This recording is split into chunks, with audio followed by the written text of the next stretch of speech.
Alors, passer à l'action, ça peut être quoi, par exemple? Parce que quand je dis passer à l'action, ne pensez pas qu'il faut forcément faire quelque chose d'extraordinaire. Passer à l'action, ça peut être quelque chose de très, très simple. Exemple. Aujourd'hui, nous avons vu, par exemple, la formule compréhension égale à attention multipliée par le temps. Voilà, par exemple, quelque chose que nous avons vu aujourd'hui. Et vous décidez d'aller apprendre la formule-là à quelqu'un au quartier. Ça peut être votre voisin. Ça peut être votre frère. Ça peut être votre sœur. Ça peut être votre conjoint ou votre conjointe. Vous lui dites, est-ce que tu connais la formule pour comprendre quelque chose de façon efficace? La personne vous dit, non, je ne connais pas. Et vous lui expliquez la formule en lui prenant des exemples. Le simple fait de le faire, c'est passer à l'action. Et quand vous allez le faire une fois, vous allez le faire 2 fois, vous allez le faire 3 fois, vous allez le faire 10 fois, la mémorisation sera beaucoup plus efficace. Ça peut être sur un statut WhatsApp. Vous pouvez faire un statut WhatsApp, vous posez la question aux gens qui regardent vos statuts. Est-ce que vous connaissez la formule de la mémoire ou de la compréhension? Les gens vont vous dire non, je ne connais pas, c'est quoi la formule? D'autres vont vous donner certaines réponses. Et vous débattez avec ces personnes-là. Vous essayez de partager avec ces personnes-là les compétences et les connaissances que vous venez d'acquérir. Ça peut être sur une publication Facebook. C'est ça qu'on appelle passer à l'action. Ça veut dire, vous n'êtes pas juste resté recueillir l'information comme un tampon. Vous avez recueilli l'information et vous avez eu une réaction vis-à-vis de cette information-là, comme le fait de transmettre cette information à quelqu'un d'autre. Comme le fait d'expliquer cette information à quelqu'un d'autre. Comme le fait d'aller pratiquer cette information pour voir si ça fonctionne. Ça, c'est la première chose à faire. Donc, tout ce qu'on va voir durant cette formation, ne passez jamais cette semaine sans passer à l'action. Si vous ne passez pas à l'action, vous allez oublier 90% de ce qu'on a vu ce jour en question. Ça, c'est la première chose. La deuxième chose, c'est concernant les notes. J'en ai déjà parlé tout à l'heure. Il est inutile de totalement recopier ce que je dis. Ça ne sert absolument à rien. Demain, on va voir le module sur la prise de parole en public et vous allez comprendre que les mots qu'on utilise en général, vous ne les retenez pas sur le long terme. Il est inutile de recopier tout ce qu'on dit.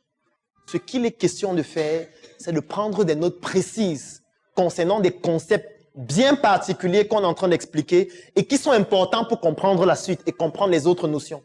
Ça ne sert à rien de tout recopier. Dans un livre, il y a un message global qu'on veut vous transmettre. Donc, quand vous lisez un livre, votre objectif, c'est d'avoir ce message global. Ce n'est pas de retenir tous les mots, recopier, réciter. C'est inutile. Ça sature la mémoire vive de votre cerveau inutilement. Un peu comme un ordinateur. Quand la mémoire vive de votre ordinateur est saturée, l'ordinateur devient lent et inefficace. Sur le plan du cerveau, ça donne ce qu'on appelle une surcharge cérébrale. Ce qui peut entraîner quoi, par exemple? Un surménage, un burn-out. Ne saturez pas votre mémoire vive avec des choses inutiles. Bon, je vais vous donner un exemple de choses inutiles avec laquelle je ne sature pas ma mémoire vive. Ça peut vous choquer, mais je m'en fous un peu. La religion. Dans ma mémoire vive, il n'y a pas la religion. Pour moi, ça ne sert à rien.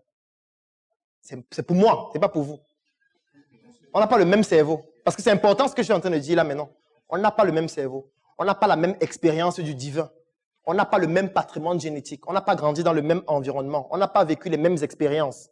On n'a pas les mêmes connaissances scolaires, académiques, culturelles, spirituelles. Donc, on a un cerveau différent. Et c'est ça que vous devez retenir aujourd'hui.